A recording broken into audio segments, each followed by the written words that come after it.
Hello Prateek, how are you. Hi Niket, I am good. How are you? आप कैसे हो? हम भी बहुत अच्छे हैं। Thank you. पहले अपना एक शॉर्ट इंट्रोडक्शन दे दो, फिर हम स्टार्ट करते हैं। Yes. So hello, my name is Prateek.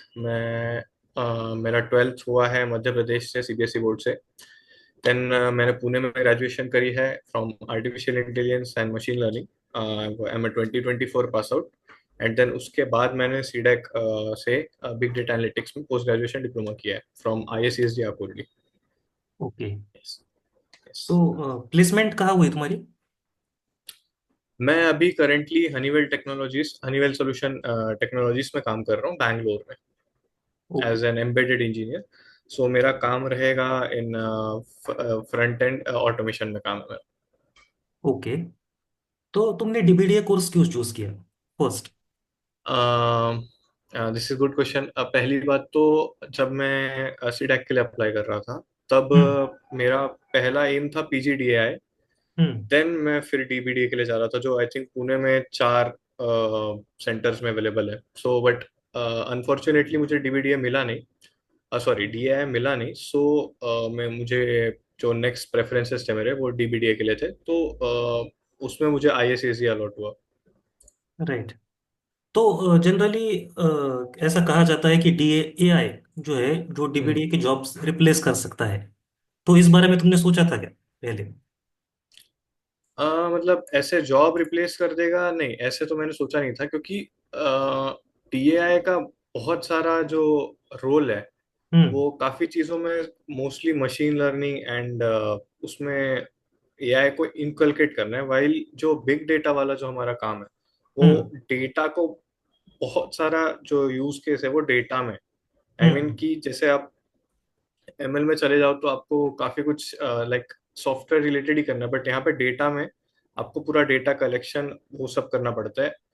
ML का इससे डिफरेंशिएट कहाँ पे होता है कि जो बिग डेटा में है, वो जो वॉल्यूम ऑफ डेटा है in this particular big data domain, वो बहुत ज्यादा है फ्रॉम एआई।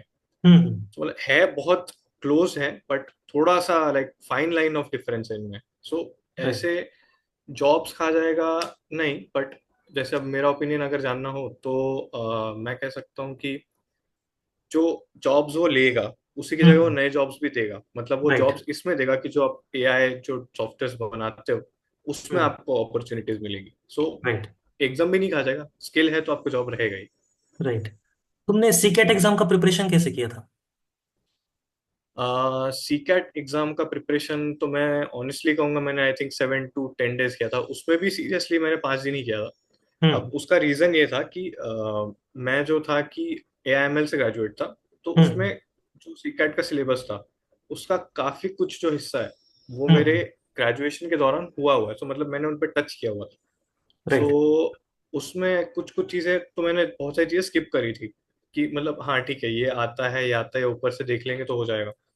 बट सीकैट का प्रॉपर प्रिपरेशन करना है तो एटलीस्ट आपको 15 to 20 डेज देना चाहिए। अगर आप हम्म। कंप्यूटर बैकग्राउंड से हो तो ठीक है, आप इधर उधर थोड़ा कर सकते हो, आप अपने थोड़े अलग टास्क देख सकते हो, ऑफ कैंपस देख सकते हो, बट आपको 15 to 20 डेज तो देना चाहिए, एटलीस्ट 3 वीक्स, 21 डेज। हम्म। सो मेन उसमें फोकस मुझे जो सबसे ज्यादा टफ लगा था वो इंग्लिश की वोकेबलरी थी। हम्म। जो एग्जाम में जाके आई थिंक वो बहुत अनएक्सपेक्टेड था कि वो लेवल ऑफ इंग्लिश बहुत अच्छा था उनका। सो हम्म। वो इंग्लिश पे फोकस किया जाए तो अच्छा है। एप्टीट्यूड तो अगर आपने इंजीनियरिंग में प्रॉपरली किया है, मैथ्स और 11 12, तो वो हो जाना चाहिए। It's not a big deal. Right. तो डीबीडीए कोर्स की स्पेशलिटीज क्या है? डीबीडीए कोर्स की स्पेशलिटीज है, सबसे बड़ा इम्पोर्टेंट, जैसे डीबीडीए उसमें नाम में लिखा है बिग डेटा एनालिटिक्स, जो उसका एक प्रॉपर मॉड्यूल है हमारे जो हम्म। डीबीडीए कोर्स में, वो उसकी सबसे बड़ी स्पेशलिटी है। उसका रीजन ये है कि उस पर्टिकुलर मॉड्यूल में आपको मल्टीपल टेक्नोलॉजीज जो आपने पहले सीखी है वो हम्म। यूज करने आनी चाहिए। For example big data analytics में आपको लिनक्स भी बेसिक से अच्छे से आना चाहिए। आपको मैप रिड्यूस, अगर हडूप आर्किटेक्चर है उसमें मैप रिड्यूस होता है, वो आपने अगर जावा ठीक से सीखी है तो वो लगता है। फिर उसमें पाइस्पार्क एक आर्किटेक्चर है जिसमें आप पाइथन और एमएल लाइब्रेरीज यूज करते हैं पाइस्पार्क में। देन उसके अलावा उसमें हाइव है, उसके अलावा उसमें अदर वेरियस टेक्नोलॉजीज है। तो वो जो बिग डेटा का जो मॉड्यूल है वो is like inclusion of multiple technologies. So उसका स्पेशलिटी यही वाला मॉड्यूल है। एंड हम्म ये सीखते हुए आपको, जो आपने जो टेक्नोलॉजी सीखी है, फॉर एग्जांपल एसक्यूएल भी सीखा है आपने, लिनक्स भी सीखा है, पाइथन भी सीखा है, तो ये सारी यूज एग्जैक्टली यूज कैसे होगा एट अ वेरी इंटरमीडिएट और बिगिनर लेवल, क्योंकि कोर्स है 6 महीने का, तो ये इंडस्ट्रियल लेवल पे तो जाएगा नहीं। So hmm at a beginner intermediate level आपको आइडिया लग जाता है कि हाँ ये बिग डेटा टेक्नोलॉजीज में ये इस तरीके से यूज करते हैं जो अपन ने टेक्नोलॉजी सीखी। नहीं तो पाइथन तो आजकल सब कोई सीख रहा है, उसका प्रैक्टिकल एप्लीकेशन कौन कहाँ पे कर रहा है, दैट्स वो हम्म। मोर बहुत इंपॉर्टेंट है। तो वो स्पेशलिटी तो बिग डेटा मॉड्यूल सिंपल है। राइट। अभी जनरली अभी डीबीडीए में 7 से 8 मॉड्यूल है, राइट? हाँ, आई थिंक 8 मॉड्यूल्स है। लिनक्स है, Linux cloud, hmm Python, Java, big data, उसके बाद है हमारा data visualisation, machine hmm. Learning, and R programming वगैरह। हाँ आर प्रोग्रामिंग हाँ। बहुत ऐसे टच किया हुआ है, एज हम्म इन अभी जैसे हम आर प्रोग्रामिंग अगर मैं सीरियसली कहूँ हम्म तो आपको आया तो बहुत अच्छी बात है, ऐसा नहीं कि आर प्रोग्रामिंग यूज नहीं होगा, बट आर प्रोग्रामिंग का ऐसा एक्सप्लिसिटली यूज मैंने तो अपने कोर्स के दौरान नहीं हम्म। देखा। वो उसका सिर्फ एक ही जगह यूज लगता है, वो सीसीई में लगता है। हाँ, तो सीसी। उसके सिंटैक्सेस आना और वो सब आना, गुड थिंग, आ जाए तो बहुत अच्छी बात है। बेसिक आर भी का क्यों रहा? थोड़ा, सॉरी। बेसिक क्लियर रहा तो भी चलेगा। हाँ, बेसिक क्लियर रहा तो भी चलेगा, उसका एकदम थोड़ा सा यूज जो है, एक एडवांस एनालिटिक्स करके मॉड्यूल है, हम्म उसमें थोड़ा सा यूज होता है। हम्म बट अदर देन दैट तो मैंने उसका यूज देखा नहीं। बट अगर मेन एरियाज ऑफ फोकस होना चाहिए पाइथन, एसक्यूएल एंड एमएल, ये तीन हो हम्म जाए तो काफी मतलब अपॉर्चुनिटीज बढ़ जाती है। हम्म। तो इन सब मॉड्यूल में से तुमने कौन कौन सी टेक्नोलॉजी ज्यादा सीखी, मतलब तुम्हारा इंटरेस्ट ज्यादा किस में था इन मॉड्यूल्स में से? इन हाँ, राइट। इन सारे मॉड्यूल्स में मेरा इंटरेस्ट सबसे ज्यादा था मशीन लर्निंग में। एज मेरा बैकग्राउंड ही एएमएल से है, तो मेरा हम्म इंटरेस्ट था मशीन लर्निंग में। और फिर अगर मशीन लर्निंग कहें तो पाइथन भी वो इंक्लूडेड आ ही जाता है। हम्म पाइथन हो गया, मशीन लर्निंग हो गया, बट देन अगर स्ट्रिक्टली कहूँ तो पाइथन, एसक्यूएल, एमएल, ये तीनों तो आनी ही आनी चाहिए। हम्म जावा आपको ठीक है ऊपर से ही चलेगा, बट जो मेरे हिसाब से पर्सनली मुझे जो इम्पोर्टेंट लगता है वो पाइथन, एसक्यूएल एंड एमएल। तो हम्म। इन पे फोकस किया जाए तो ज्यादा बेटर रहेगा। बट ऐसा नहीं कि जो बाकी मॉड्यूल्स है उनको छोड़ दिया तो फिर वो सीसी में आपको अफेक्ट कर देगा। राइट। राइट। हाँ। तो अब ये जो दो इंपॉर्टेंट लैंग्वेजेस है जैसे कि पाइथन एंड जावा, दोनों में से हम्म। सबसे ज्यादा जरूरी कौन सी है? देखिए, अगर लैंग्वेजेस तो दोनों ही इम्पोर्टेंट है, डिपेंड्स ऑन कि आपको रोल कौन सा मिलता हम्म है। फॉर एग्जांपल, प्रीवियस बैचेस में या प्रीवियस प्लेसमेंट जब हो रहे थे सीसीपीपी हम्म। में, तब जावा, जहाँ तक मुझे हमारे मेंटर्स ने बताया था कि जावा उतना नहीं पूछा करते थे वो। राइट। बट इस इस पर्टिकुलर प्लेसमेंट प्रोसेस में मुझसे पर्सनली 2 बार जावा पूछा गया है, जिसमें मैं हम्म 4 इंटरव्यूज में बैठा था, उसमें से 2 इंटरव्यूज में मेरे से जावा पूछा गया था। हम्म बट अगर आपको पाइथन अच्छे से आती है, क्योंकि पाइथन क्या है, पाइस्पार्क में यूज हो रहा है, हम्म मशीन लर्निंग में यूज हो रहा है, और आपका पाइथन प्रोग्रामिंग तो है ही, प्लस जो कोडिंग राउंड्स होते हैं, एप्टी राउंड्स होते हैं कंपनीज के लिए, उसमें भी काफी हद तक पाइथन ही पूछा जाता है। तो हम्म दोनों में से पाइथन पे फोकस किया तो इस गुड, बेटर रहेगा। बट हम्म। अगर दोनों ही आती तो ऐसा कोई प्रॉब्लम नहीं है। आप वो एक हाँ। ऐसा एडिशनल स्किल हो जाता है कि अच्छा हाँ, इसको पाइथन भी आता है, इसको जावा भी आता है, तो राइट। यानी इसके लॉजिक बिल्डिंग अच्छा रहेगा। हम्म पाइथन में कैसे फंक्शनल प्रोग्रामिंग है, हम्म जावा में इट्स मोर लाइक कि आपको लॉजिक्स बनाने पड़ते हैं। तो हम्म पाइथन में फंक्शन कर लो तो ये कर दिया तो वो हो जाएगा, ये कर लिया तो ये फंक्शन डाला तो इससे आउटपुट आ जाएगा। हम्म नहीं, जावा में वही लॉजिक बिल्डिंग। सो अच्छे से करना है तो दोनों कर सकते हैं, बट इम्पोर्टेंट कहूँ तो मैं पाइथन प्लेसमेंट प्रोसेस के हिसाब से। हम्म। नहीं, जनरली मुझे भी यही फीडबैक मिला था कि पाइथन पर ज्यादा पूछते हैं, जावा सिर्फ हाँ, सीसी के लिए इम्पोर्टेंट है। जावा सीसी के लिए इम्पोर्टेंट है, राइट, वहां पे आप सही हो। बट क्योंकि इस सीसी का प्रिपरेशन भी करना होगा तो जावा करना ही पड़ेगा। हाँ, ऑब्वियसली वो तो हम्म वहां पे तो कोई डाउट ही नहीं है। बट मैं अभी जैसे आपको कहूँ तो मैं अभी जैसे जिस कंपनी में हूँ, मैं हनीवेल में, हम्म उसी के इंटरव्यूज में मुझसे जावा के क्वेश्चंस पूछे गए थे, प्लस हम्म उसका जो कोडिंग एप्टी राउंड था उसमें हम्म भी जावा आया था। मैं ये हम्म नहीं कहूँ कि आपको जावा अच्छे से आनी चाहिए, कि हम्म आपको हाँ ये कोड दे दिया तो आपको आना ही चाहिए, बट एटलीस्ट जावा में जो थ्योरी है हम्म। जैसे जावा में इंटरफेसेस हैं एटसेट्रा। मतलब मैं तो जावा में इतना प्रोफेशनल नहीं था, मैंने इंटरव्यू में उनको क्लियर बताया। हम्म। तो बट वो क्लियर कट थियरी आनी चाहिए, एटलीस्ट ओपी तो आना ही चाहिए जावा, वो हम्म। बहुत बेसिक। तो जावा प्रिपेयर करो अच्छे से, सीसी में तो आपको लगेगा ही, और उसके कंसेप्ट आ गए तो वो आपको हेल्प करेगा। राइट। तो आईएसएसडी में टीचिंग क्वालिटी एंड फैकल्टीज कैसी है? आईसीएसडी में टीचिंग क्वालिटी एंड फैकल्टीज मैं तो कहूँगा बेस्ट है, क्योंकि हमारे जो मेंटर हैं डॉक्टर शांतनु पाठक, आपको लास्ट टाइम गौरव ने भी बताया होगा, हम्म।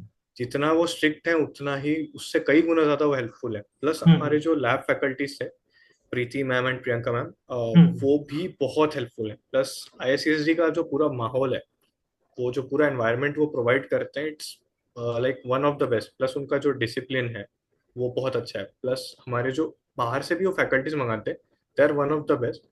तो आई थिंक टीचिंग क्वालिटी में तो मुझे नहीं लगता कि कहीं कॉम्प्रोमाइज आईएससीएसडी ने किया है मेरे हिसाब से, क्योंकि हम्म। मुझे तो जो भी फैकल्टीज आए थे हम्म। उनसे मैं ये नहीं कहूंगा 100% समझ में आता था कि सब हर चीज, हम्म। टीचर तो बहुत अच्छा पढ़ाता है, स्टूडेंट की भी ये रहती है जिम्मेदारी की समझना अपना ये करना। हम्म। बट जो उन्होंने पढ़ाया है हम्म। वो क्वालिटी वाइज बहुत अच्छा है। सो इट ऑल डिपेंड्स कि आप कितना ग्रैब कर पाते हो, आप कितना सोख पाते हो, कितना आप दिखा पाते हो। सो राइट। आईएससीएसडी में एज अ टीचिंग फैकल्टीज तो कभी प्रॉब्लम नहीं है। प्लस हम्म। आप जब लैब करते हो तो जो लैब फैकल्टीज हैं हमारे, प्रियंका मैम प्रीति मैम, जो हमेशा आपकी हेल्प करेंगे। आप कोई भी टेक्नोलॉजीज लो, ठीक है, आज अगर उनको वो चीज़ें याद नहीं, क्योंकि इट हो जाता है काफ़ी टाइम होता है तो मल्टीपल टेक्नोलॉजीज है, आज उनको याद नहीं, तो डेफिनेटली नेक्स्ट डे वो आपको हेल्प करेंगे उस टेक्नोलॉजी में जो आपको डाउट था वो सॉल्व करके देंगे। So teaching wise quality wise कभी कोई प्रॉब्लम नहीं है। शांतनु सर से अगर आप बात करेंगे तो वो भी वही, उनका तो बेस्ट है, वो पाइथन पढ़ाते हैं, एमएल पढ़ाया, बहुत अच्छे से पढ़ाया। हम्म। तो ओवरऑल तुम्हारी डीबीडीए जर्नी कैसी रही? टीपीडीए जर्नी वॉज, मैं ये कहूंगा कि अनएक्सपेक्टेड थी, काफी कुछ हम्म। एक्सपेक्ट नहीं किया था, बट उस ऑन द सेम नोट कि वो बहुत अच्छी भी थी। इट वाज लाइक, हाँ, पता चला कि यार हाँ हम इतना कर सकते हैं, ये भी सीखा, ये भी चीजें हैं, ये तो हमें पता ही नहीं था। सो काफी कुछ सीखने मिला, काफी कुछ नया था, काफी कुछ अच्छा था।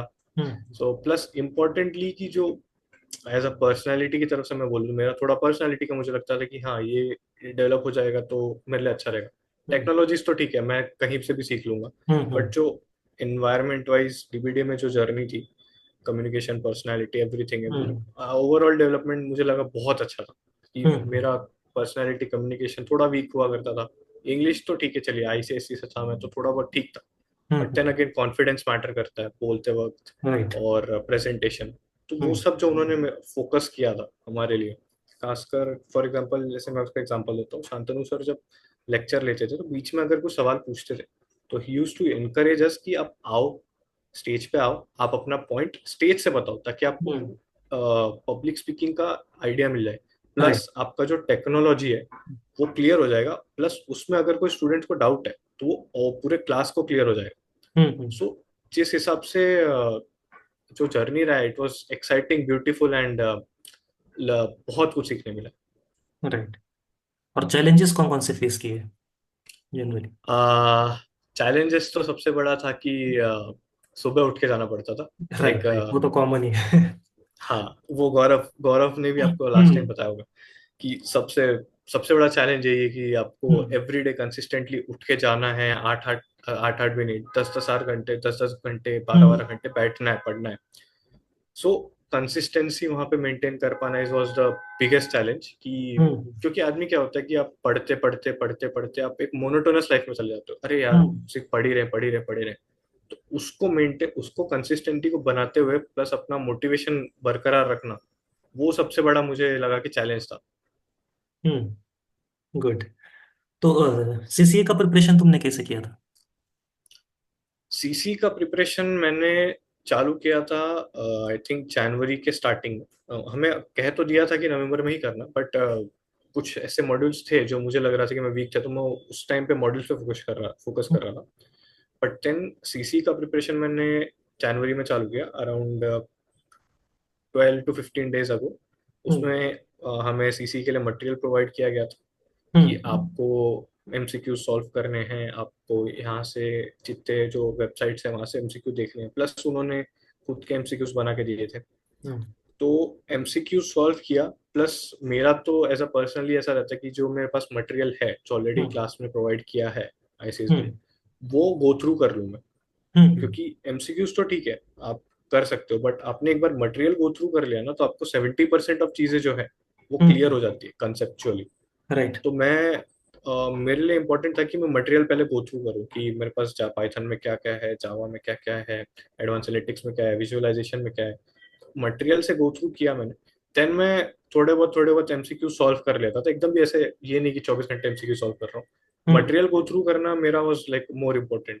For hmm. एग्जांपल इसका सबसे बड़ा मेरे को हेल्प हुआ था डेटा विजुअलाइजेशन में, कि जो हमें मटेरियल प्रोवाइड किया गया था, हम्म। उस मटेरियल से रिलेटेड उसमें इतना मटेरियल था कि जो डेटा विजुअलाइजेशन के कुछ क्वेश्चंस थे जो मैंने मॉड्यूल के टाइम पे नहीं पढ़े, हम्म। वो मटेरियल को जब मैंने गो थ्रू किया तो मुझे उसके उसमें से काफी सारे क्वेश्चंस, मतलब ऐसे पॉइंट्स मिले, और फिर वो हम्म। एग्जाम में आए थे तो मैंने बोला अरे हाँ ये तो मटेरियल में पढ़ा हुआ है। हम्म। सो वो मटेरियल गो थ्रू करना मेरे हिसाब से बहुत इम्पोर्टेंट है। राइट। तो ये जो सीसी का स्कोर है उसका प्लेसमेंट पे क्या इम्पेक्ट पड़ता है?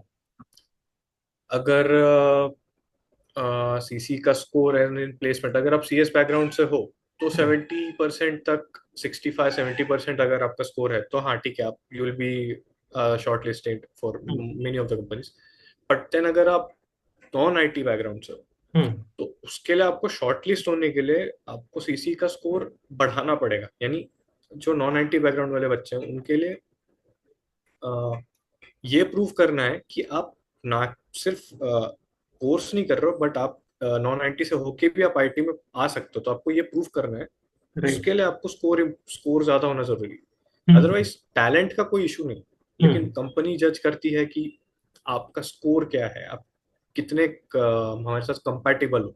नहीं तो हम्म। कैसा होगा कि आप आए हो नॉन आईटी से, आपने कुछ और चीजें पढ़ी है डिजिटल वर्ल्ड में, आईटी सेक्टर में कुछ और हो रहा है, तो वो कंपैटिबिलिटी चेक करने के लिए अगर आपका स्कोर ज्यादा है तो आपको चांसेस मिलेंगे।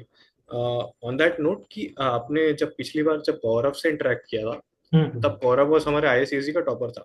जो हम्म। हमारा सेम सेकंड टॉपर था वो नॉन आईटी बैकग्राउंड से था, he was a mechanical hmm. Engineer, और मेरा रूममेट है, गुड। रूममेट था वो। तो गौरव के साथ he was tied up on the top.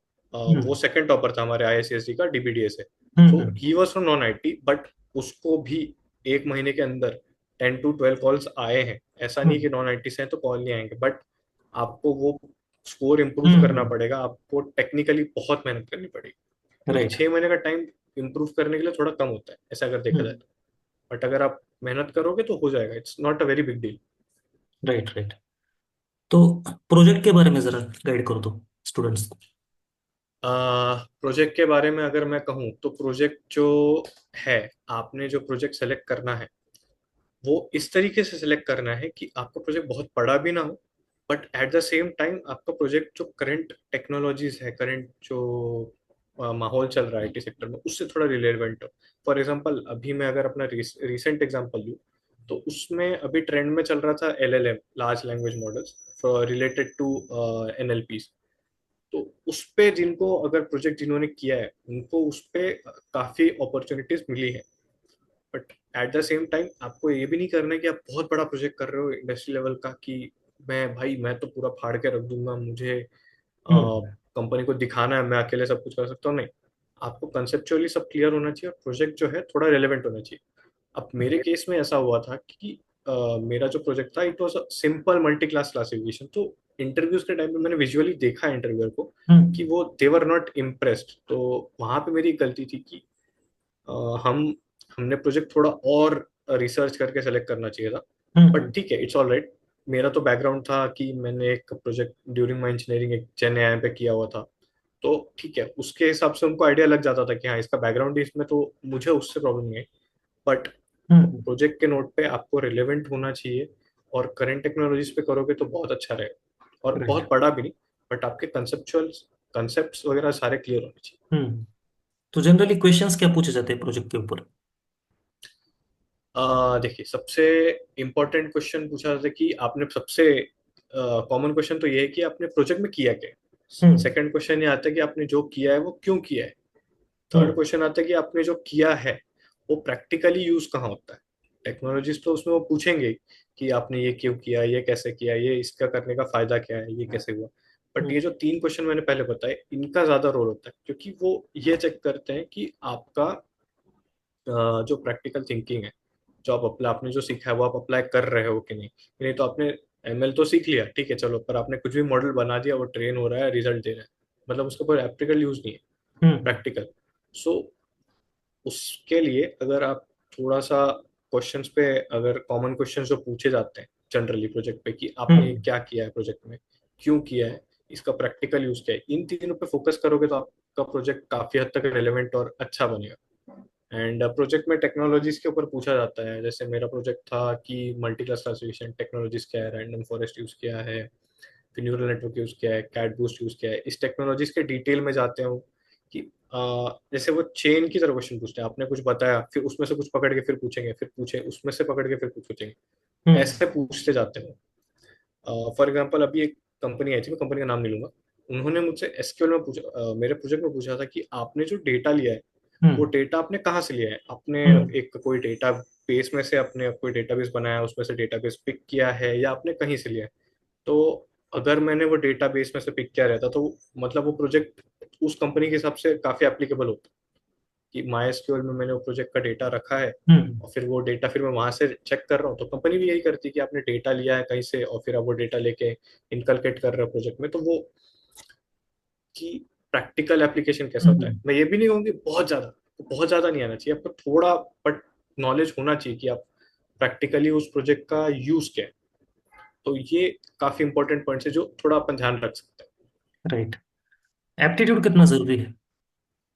Aptitude absolutely, वो उसके बिना तो आपके कंपनी का एंड, आप कंपनी में भले कितनी टेक्नोलॉजी आ जाए, हम्म। आपको एप्टीट्यूड नहीं आता है तो आपको एग्जाम्स ही क्लियर नहीं हो। हम्म। क्यों?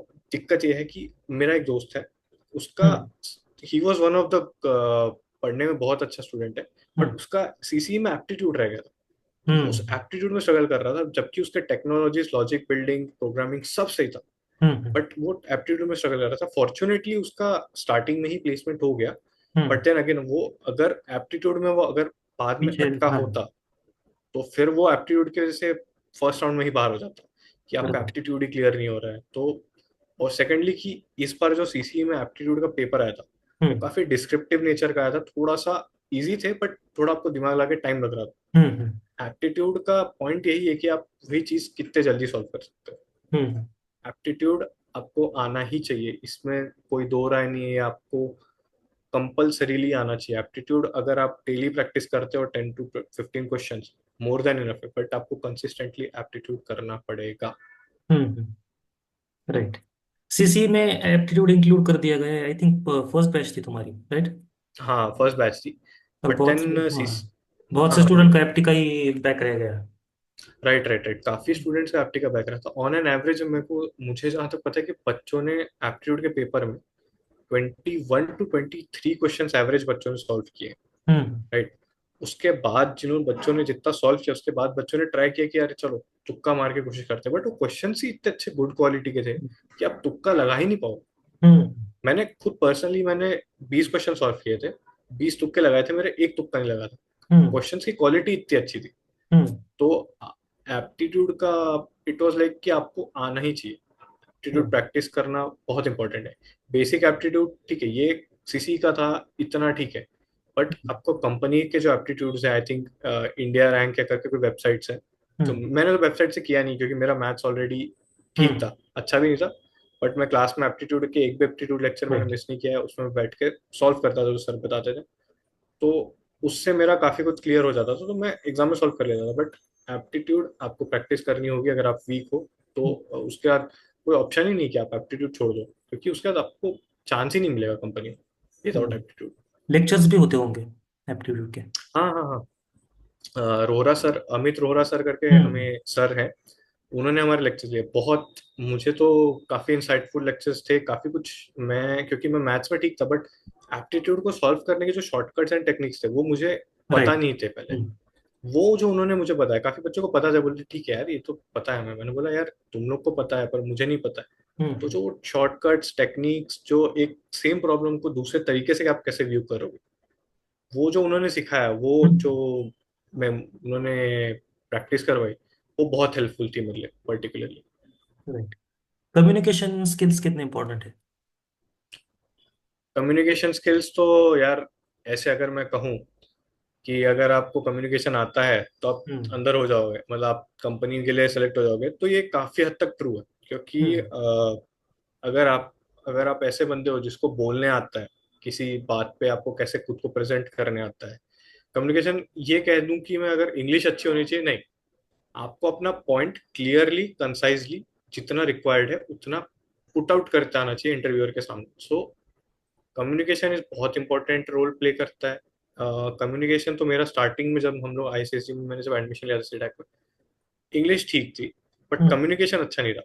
हम्म। उसको धीरे धीरे करके जो हमें ग्रूम किया गया था कि आप आइए स्टेज पे बोलिए, फिर हम्म। आप अपना कॉन्फिडेंस बढ़ाइए। सो जो ग्रूम किया है वो धीरे धीरे होता है, एक दिन में आता नहीं है वो राइट। कॉन्फिडेंस और कम्युनिकेशन। हम्म। सो उसको धीरे धीरे ग्रूम करना। हाँ, अगर आपके साथ अगर कोई, फॉर एग्जांपल, अगर आपके आप चाहते हो सीडैक में आपको कोई मिलता है साथ में कि यार क्या है, अपन स्टेज पे क्यों जाए, क्या फायदा होगा, कोई मतलब नहीं इसका, ऐसा, तो उससे तो पहले मैं कहूँगा कि दूर हो जाओ। हम्म। क्योंकि स्टेज पे जाने का सबसे बड़ा फायदा ये होता है ना कि आप सामने वाले को देखते हो आंखों में, तो आपको लगता है अरे नर्वसनेस हो रही, क्या बोलूं। वही चीज अगर आप इंटरव्यूअर के सामने जाओगे वो और डबल हो जाएगा, क्योंकि वहां हम्म। तो आपका जॉब भी लाइन पे है। तो ये चीज का आइडिया लगते हुए, प्रैक्टिस करते हुए ही आएगा, और ये कर लोगे तो बहुत फायदा रहेगा। Communication is the most important part of interview, like hmm. Face to face हो, या आप कम्युनिकेशन में कैसे बोलते हो। आप पता नहीं, आप बोल रहे हो भी, जैसे अभी तो हमारा इनफॉर्मल सेमी फॉर्मल टॉक हो रहा है, राइट। जब आप इंटरव्यू में जाते हो तो आपको काफी फॉर्मल तरीके से बोलना है, बट उसी टाइम पे आपको अपना पूरा पॉइंट पुट आउट करना है। तो आप उसको इग्नोर नहीं कर सकते हो। राइट। कम्युनिकेशन आपको करना ही है। राइट। इंटरव्यू का प्रिपरेशन तुमने कैसे किया था? जैसे मैंने अभी मेंशन किया कि कम्युनिकेशन मेरा धीरे धीरे इंप्रूव हुआ था हम्म। इंटरव्यू के लिए। मैं पहले तो सबसे इम्पोर्टेंट है कि पहले मैं आता था जेडी देखता था, जेडी में क्या टेक्नोलॉजीज है वो प्रिपेयर करता था। देन फाइल इन इंटरव्यू मैं कोशिश करता था कि मैं जितनी स्लोली और क्लियरली बोलूंगा अपना पॉइंट, वो मैं बोलने की कोशिश करता था। और इंटरव्यू प्रिपरेशन के लिए सबसे था कि जो कॉमन क्वेश्चंस होते हैं टेक्नोलॉजीज पे, जो रेडिली अवेलेबल है, वो आपको मिल जाते हैं, आप उनको पढ़ लीजिए, आप उनसे at least one time go through कर लीजिए। देन उसके बाद हमें जो आईएसएसजी ने कुछ प्रीवियस इंटरव्यूज के क्वेश्चंस प्रोवाइड किए थे, हम्म। उसमें से भी एक दो बार गो थ्रू करना, तो आपको आइडिया लगता है कि हाँ ये क्वेश्चंस को घुमा फिरा के इस तरीके से पूछा जा सकता है। वैरायटी ऑफ क्वेश्चंस पता चलता है। तो previous year questions, previous interviews जो हम्म। आपके सीनियर्स हैं उन्होंने दिया है, या इंटरनेट पे जो रेडिली अवेलेबल है कॉमन क्वेश्चंस, वो कर लिया। बट इंटरव्यू में सबसे इम्पोर्टेंट बात जो मुझे लगी, कि आप कितने ऑनेस्ट हो और कितना एथिकली आप आंसर जवाब देते हो, और हम्म। कितना ट्रुथफुली आप जवाब देते हो। आप, क्योंकि इंटरव्यूअर को आप घुमा नहीं सकते। राइट। वो यार 5-6 साल का भी इंटर अगर एक्सपीरियंस है उसको, तो उसको बंदे पता है कि यार ये इसको आता है, इसको नहीं आता, वो जज कर लेता है। हम्म। जैसे अगर मेरा जो प्रोजेक्ट का मैंने आपको सीनारियो बताया था कि उन्होंने मेरा प्रोजेक्ट देखते ही देवर लाइक नॉट इम्प्रेस्ड, कि इतना हम्म। अच्छा प्रोजेक्ट नहीं, तो वो तुरंत जज कर लेते हैं। राइट। तो इसीलिए आपको ऑनेस्टली जवाब देना है, अच्छे से जवाब देना है, और clear cut to the point देना जवाब। क्योंकि अगर आप उसको घुमाने की कोशिश करोगे इंटरव्यूअर, तो वो तो पहले एक तो देखो, अगर वो उसको 220-30 बंदों का इंटरव्यू लेना है, परेशान हम्म। हो जाएगा वो। ठीक है, राइट। तो आप उसको घुमाओगे तो वो तो पहले रिजेक्ट कर लेगा। तो hmm. To the point honestly and truthfully जवाब दो। अगर आपको नहीं आता है, 10-15 सेकंड लो कि पहले सोचो कि कुछ तो याद आ जाए रिलेवेंट। नहीं याद आया तो ऑनेस्टली कहना कि सर आई डोंट नो। सो हम्म। जितना एथिकली ऑनेस्टली आप आंसर दोगे, आपके उतने चांसेस बढ़ते हैं। राइट। तो ये कोर्स किसे करना चाहिए अकॉर्डिंग टू यू? देखिए, ये कोर्स सीएस वाले तो कर सकते हैं, नो डाउट, उसमें सीएस वालों को तो हम्म। बैकग्राउंड है उसमें। बट नॉन टेक्निकल जिनको अपस्किल करना है, जिनको आईटी में आना है, ये उनके लिए one of the best course है। क्योंकि ये काफी कुछ प्रोग्रामिंग भी कवर करता है, कुछ टेक्नोलॉजीज भी कवर करता है। हम्म। प्लस आपका डिपेंड करता है कि आपको किस फील्ड में जाना है। आईटी में, सॉफ्टवेयर में काफी सारी फील्ड है, राइट। आपको एआई में जाना है या प्रोग्रामिंग में जाना है, प्रॉपर सॉफ्टवेयर ही डेवलप करने, इट डिपेंड्स। बट ये कोर्स कोई भी कर सकता है, गिवन दैट कि आप ये कोर्स को डेडिकेटेड अच्छे से करो। राइट। राइट। आपने हमारे साथ ऐसे ऐसे लोग थे जिनको आप कोई लेना देना नहीं था सीएस बैकग्राउंड से। इनफैक्ट जो मेरा जो टॉपर जिसकी मैं बात करूँ, हम्म। उसका तो मतलब कोई ही लेना देना नहीं था। उसने लास्ट 2 इयर्स में थोड़ा बहुत पाइथन थोड़ा बहुत जो सीखा था सीखा था। बट देन उसको इंटरेस्ट के डिपेंड करता है, इंटरेस्ट था कि हाँ यार मैं सीखूंगा तो मुझे जॉब का अपॉर्चुनिटीज बढ़ेगा। सो अपस्किलिंग एक बहुत बड़ा फैक्टर है। आपको अगर अपस्किल करना है तो आप ये कोर्स डेफिनेटली कर सकते हो, but given terms and condition applied है कि आपको अपना काफी टाइम डेडिकेट करना पड़ेगा। आप भटक हम्म। नहीं सकते हो बीच में। राइट। अपस्किलिंग करना है या आपको कोई फील्ड चूज करनी है उनके लिए है। नॉन टेक टेक ऐसे कुछ नहीं है। हम्म। ये टेक का डिफरेंस तब आता है जब आप सीसीपीपी की जो सॉरी जो इंटरव्यू की शॉर्ट लिस्टिंग आती है उसमें हम्म। कंपनी क्राइटेरिया क्या रहता है, उसमें डिफरेंस आता है। बट एज अगर कोई है कि मैं नॉन आईटी से हूँ यार, मुझे कोर्स करना चाहिए या नहीं करना चाहिए, देखो आपका इंटरेस्ट है तो आप कर लो। आप कर सकते हो, बिल्कुल कर सकते हो, क्योंकि बहुत सारे ऐसे लोग हैं जिन्होंने किया है। हम्म। ठीक है। ऐसा कुछ नहीं कि आप नॉन आईटी से हो तो मुझे करना चाहिए नहीं करना चाहिए, कर लो भाई, ऐसा कोई दिक्कत नहीं है। काफी इंसाइटफुल कोर्स है, काफी कुछ सिखा के जाता है। 6 महीने की ड्यूरेशन जो जर्नी है वो बहुत आपको लाइफ चेंजिंग जर्नी, मैं तो ये राइट। कहूंगा कि आप इतना कुछ आप सीखते हो। आपको टेक्नोलॉजीज पता चलती है आप यार, आपको ये पता ही नहीं था, आपके लिए इंटायरली न्यू थिंग है। सो आप सीखते बहुत कुछ हो। तो कर सकते हो, कोई भी कर सकता है, given that terms and condition apply कि आप डेडिकेटेड अपना टाइम दो, बिना टाइम पास किए इधर उधर ज्यादा भटकना नहीं। सो आप हम्म। अपना टाइम दोगे तो ज्यादा अच्छा रहेगा। राइट। शॉर्ट में लैब एग्जाम्स के बारे में बताओ कि क्या होता है।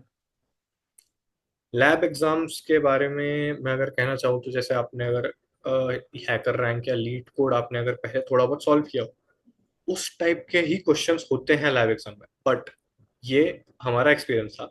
हम्म। एक्सपीरियंस सबका चेंज हो सकता है। हम्म। अगर हमारे जो लैब मेंटर हैं उनका अगर मन करे तो वो 40 मार्क के 40 लैब क्वेश्चंस दे सकते हैं छोटे छोटे। अगर हम्म। उनका मन करे तो 40 मार्क का एक क्वेश्चन भी दे सकते हैं। राइट। तो it's all unpredictable. Hmm. But the thing उसमें द थिंग इज दैट कि आप आपने जो टेक्नोलॉजी सीखी है उसी से रिलेटेड क्वेश्चंस आएंगे और उसी का एप्लीकेशन आपको करना रहेगा लैब में, क्योंकि लैब क्या है, प्रैक्टिकल है। जो आपने सीखा है वो अप्लाई करना है। तो आप जो प्रैक्टिस अगर कंसिस्टेंटली करते हो जो क्वेश्चंस दिए हो, तो आपका लैब भी क्लियर हो जाएगा। लैब ऐसा कुछ मतलब बहुत आउट ऑफ द वर्ल्ड चीज नहीं है। हम्म। आप जो क्लास में सीख रहे हो उसके बेसिस पे जो आप क्वेश्चन सॉल्व कर रहे हो उसी से सिमिलर टाइप के ही क्वेश्चन है। अगर आप लीड कोड पे भी देखो तो यस, लिस्ट के इस टाइप के क्वेश्चंस काफी सिमिलर हो रहे हैं, स्ट्रिंग के इस टाइप के काफी सिमिलर हो रहे हैं। तो इतना ये नहीं है, वो हो जाता है। और लैब में इतना बड़ा कुछ है नहीं, आप जो पढ़ रहे हो वही आएगा। राइट। तो लास्ट में अपकमिंग स्टूडेंट्स को क्या सजेस्ट करना चाहोगे। अपकमिंग स्टूडेंट्स को तो मैं ये सजेस्ट करूंगा कि यार देखो, अगर आप सीडैक ज्वाइन कर रहे हो तो अपना टाइम डेडिकेट करो, but at the same time आप अपना हेल्थ, मेंटल, इन पे भी फोकस करो। आप अगर क्योंकि देखो आप सीडैक में आए हो तो ऑफ कोर्स अगर आप सीडैक में आ रहे हो तो आपको ये तो पता है कि आपकी रिस्पॉन्सिबिलिटी क्या है, आपको पढ़ना है और पढ़ना है। But at the same time आप अगर अपना हेल्थ का टाइम ध्यान नहीं रखोगे तो आपको दिक्कतें होंगी, क्योंकि वो कॉम्प्लिकेशंस आपको सीसी के टाइम पे या इंटरव्यू के टाइम पे, यार मेरा मॉड्यूल छूट गया, ये छूट गया, वो आपको दिक्कत दे सकता है। तो अ, आपको अगर हाँ, दूसरा ये है कि आपको अगर अपस्किल करना है तो अभी आप आओ, अच्छे से करो, अपना टाइम इन्वेस्ट करो अच्छे से तो हो जाएगा। एंड चिल होके करो भाई, मतलब कि सीडैक इज नॉट लाइक कि यार हाँ 6 महीने की जेल है, नहीं नहीं। हम्म। आपकी इट्स अ जर्नी, और जर्नी को एंजॉय करना बहुत इंपॉर्टेंट है। अच्छे से हो जाता है और अपस्किल भी हो कर लोगे, काफी कुछ अच्छा है। Right. Good. Thank you Prateek for your guidance and time. Thank you Aniket thank you so for much. Having me, for giving me opportunity, thank you so much.